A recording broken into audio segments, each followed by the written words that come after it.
Comment sensibiliser au gaspillage alimentaire? Depuis quelques années, on voit fleurir des disco-soupes. Ce sont donc des sessions collectives et ouvertes de cuisine, de fruits, de légumes, rebus ou invendus, dans une ambiance musicale et festive. Et donc, nous en parlons avec notre invité, j'ai un chat dans la gorge, nous en parlons avec notre invité Fabien Supplet. Vous êtes docteur en pharmacie, merci d'être avec nous. Alors Fabien, on connaît un peu moins les disco-soupes ici, puisque ça va être la 2e édition. Expliquez-nous un petit peu le concept. Alors, le concept des disco-soupes est né donc, il y a déjà quelques années. Ces disco-soupes, elles sont là pour sensibiliser au gaspillage alimentaire. Quand on sait aujourd'hui, dans le monde, que 30 à 50% de la production alimentaire ne finit pas dans les estomacs, il y a des questions à se poser. Il y a des questions à se poser d'autant plus importantes que 40% des émissions de gaz à effet de serre sont dues à la production agricole.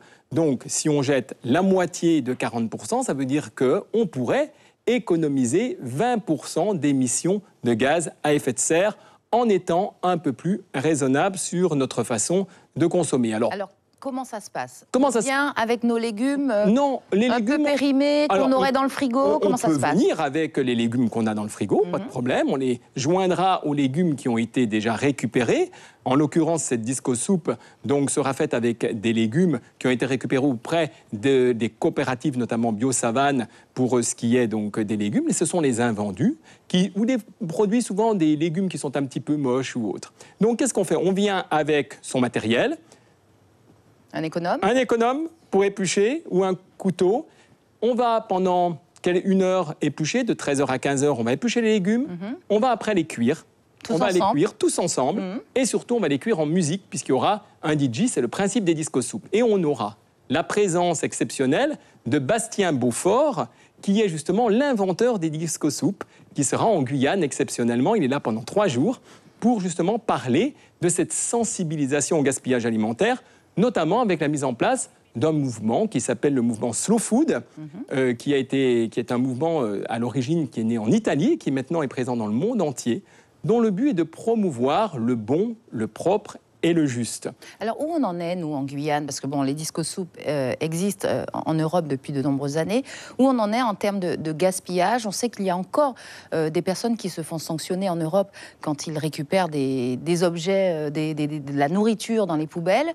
Il faut quand même que les gouvernements aussi s'attellent à cet engagement qu'a l'Europe de réduire le gaspillage d'ici 2030. En Guyane, où on en est? Eh bien, on en est que, bien sûr, les lois s'appliquent. Les lois doivent aller plus loin. Vous savez que dans ce domaine-là, les lobbyings sont très présents. Et aller plus loin, c'est aussi se dire qu'en tant que citoyen, on peut faire quelque chose. Parce que, en fonction... Ça commence d'abord pour vous, chez le citoyen? Le citoyen, il est maître de tout. Parce que, par exemple, en matière de consommation, les commerçants ne vendent que ce que le citoyen demande. Si le citoyen décide du jour au lendemain de ne plus jamais acheter de produits qui sont, par exemple, dans des conditionnements en plastique non consignés, non réutilisables, eh bien, les commerçants n'en vendront plus. Donc, à ce propos-là, pour la disco-soupe, n'oubliez pas...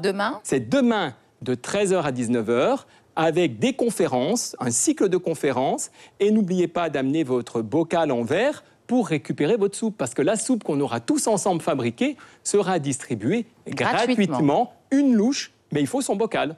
Merci Fabien Supplet d'être venu nous parler de cette disco-soupe 2e édition. Suivez l'info sur Guyana Première, télé, radio et internet.